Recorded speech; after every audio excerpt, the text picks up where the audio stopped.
I was wrong about the Big O, man. I was so wrong on so many levels. And it pains me to say that because I just watched the whole series and I thought it was phenomenal, a masterpiece. But back in the day, man, if you're as old as I am, you probably remember watching the Big O on Cartoon Network way back in the day. I just wasn't interested in it at all. I dismissed it. I thought it was a Batman ripoff with giant robots in the mix.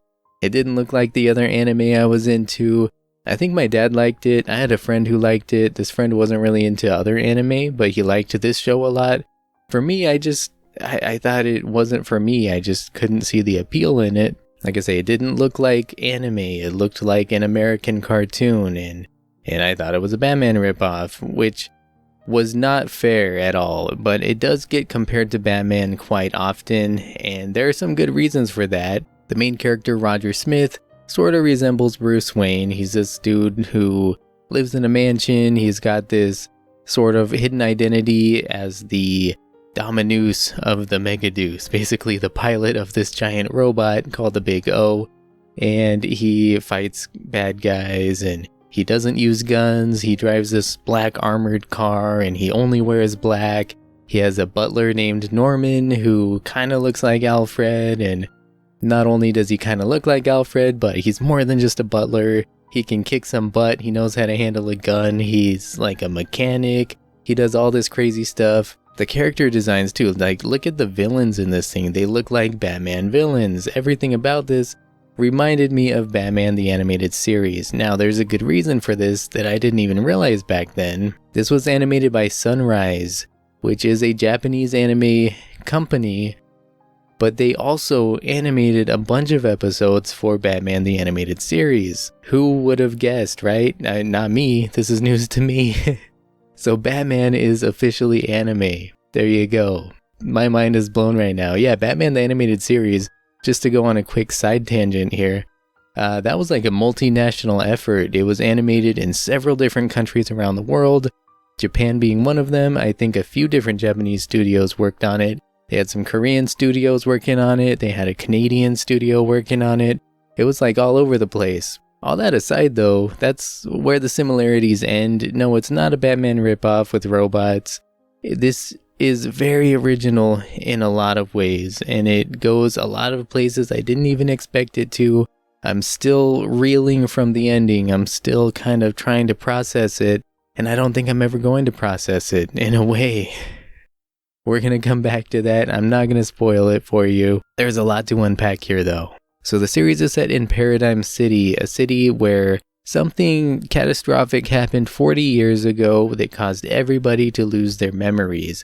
Every human, every robot, everybody lost their memories 40 years ago. Nobody understands what's going on. It's very mysterious. Our main character is Roger Smith. He was a former military police officer who quit the force and became sort of his own freelance negotiator. You have a hostage situation, you have a ransom situation, you have any situation where you got to deal with dangerous people, you call Roger and he'll take care of things. The very first episode sees him coming into contact with this android named Dorothy, the best character in the whole series, by the way. People are after her for one reason or another, and she ends up coming to him for protection. Now, he's not interested at all. He doesn't care about her at all until, the next episode, and they quickly become like family. It's very, very cool to see that kind of relationship develop. She, Norman, and Roger are all like one little family, and it's very cool, very kind of heartwarming in a way. Dorothy provides a lot of comic relief, also a lot of drama. But yeah, she's a great source of comic relief. Just the witty things she says sometimes without any emotion because she's this android. She has so much heart though. She has so much heart, but she speaks like without emotion, and she says the funniest stuff. I remember my dad cracking up at the things she would say back in the day. Now here I am cracking up at these lines because I couldn't appreciate the show back then. Like I said, I just didn't appreciate it, and that makes me sad because now looking back, I'm here having a good time. I'm watching this, I'm laughing. The memories are coming back to me of seeing this show here and there with my dad, and it's like, I wish I would have appreciated it back then because my dad's not with us anymore, and Anime was always something we could kind of bond over, and I'm like, man, I wish we could have enjoyed this together and watched the whole thing together. We never saw the second season at all, and man, let me tell you, the second season gets crazy, but I'm getting ahead of myself once again. The show went on for 2 seasons. Each season was 13 episodes. The interesting thing is that it was originally going to be a 26 episode series, but because of low ratings in Japan, it was canceled at 13 episodes. They had to wrap it up in 13. However, Cartoon Network saved the day. They saved the series because it became so popular in the United States after playing on Toonami.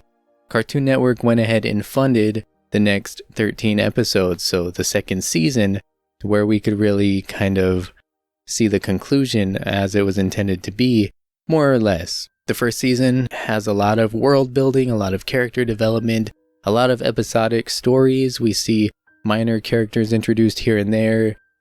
Maybe they only appear in one episode, but they're very memorable. They're very memorable stories. It has sort of this whole classic film noir detective vibe to it. Roger narrates what's going on in every episode, and it's just such a cool way of telling stories. Very emotional. You got this like mellow jazz saxophone and piano music in the background, and it has those classic film noir vibes to it, which is very cool, very different. So many great stories though. Roger taking down bad guys here and there, and just seeing other kind of interesting side stories. And the first season ends off in just sort of a predictable, optimistic, happy ending that you might expect. It's, you know, Roger's off fighting more giant robots and roll credits. Okay, good.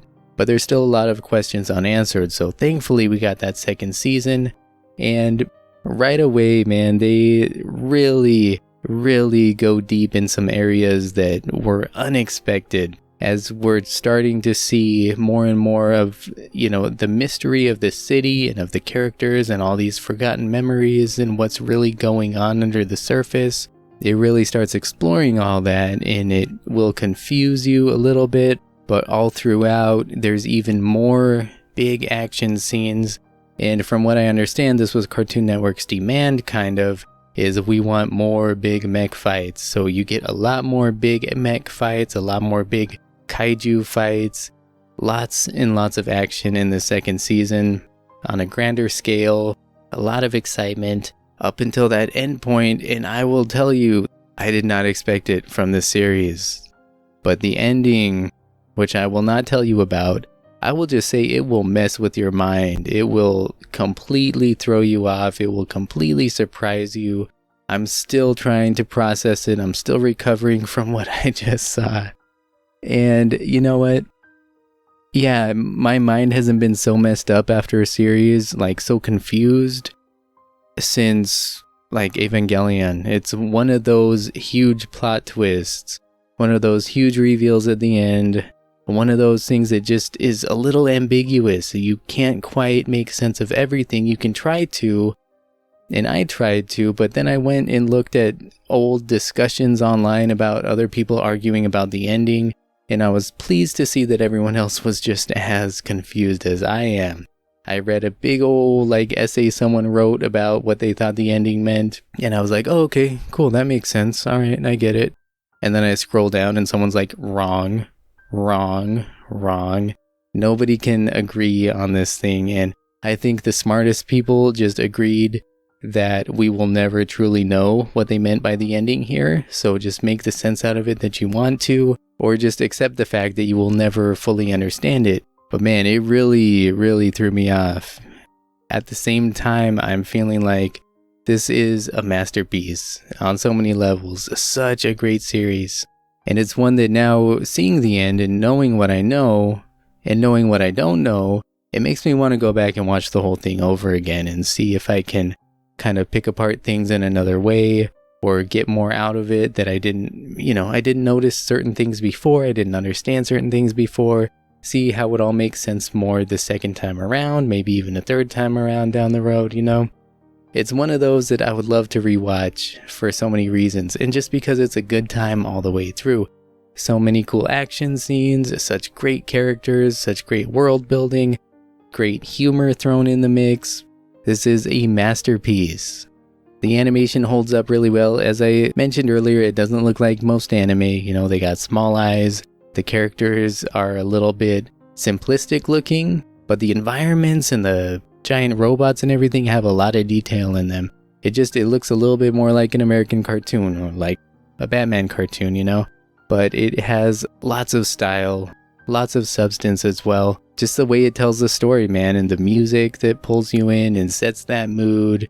And the voice acting was great too. You know what? I watched it mostly in the English dubbed version, and I don't usually like to do that, but man, this is one of the best English dubs out there.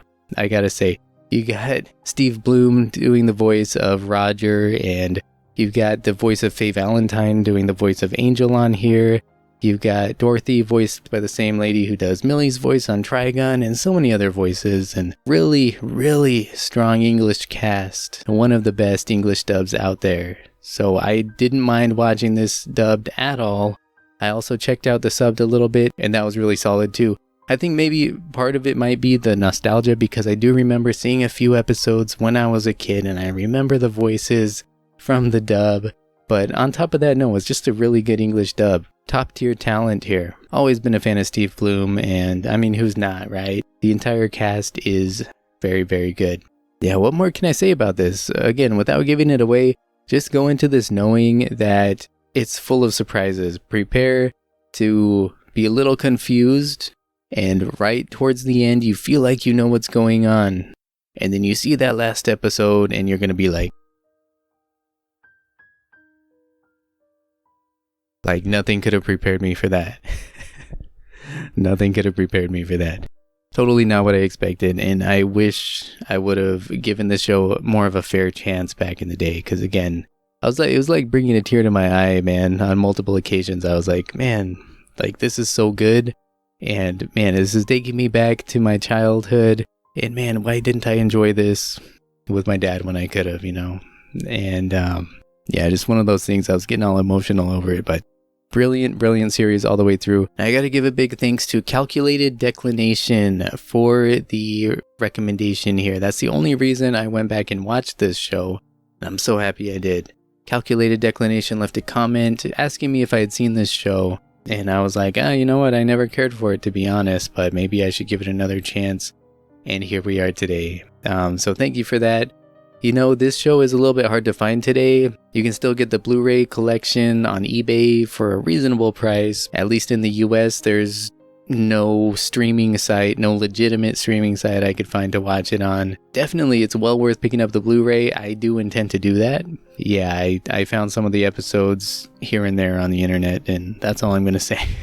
But I do want to pick up those Blu-rays for sure, because this is a masterpiece, and it's well worth owning. Well worth watching multiple times if you have to.